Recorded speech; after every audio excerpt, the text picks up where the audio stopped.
Got an old Bronco II here. It's currently about 20 so degrees outside right now. As you can tell, it's covered in snow. It's got the 2.9, and I'm gonna do what I'm gonna call an extra cold start. I'll get it cleaned off. We'll do that. Okay, I just cleaned off enough snow. I can get my door open, hood open.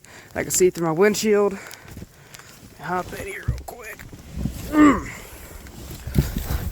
Now, if you came expecting satisfying cold start, I'll get my keys here.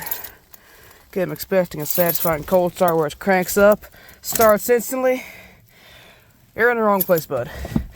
I recently got this thing running from sitting from about 10 years. Let's go.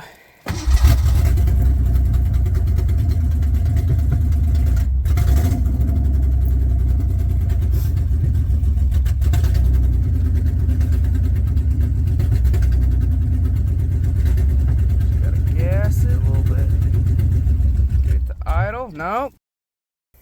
Hold on.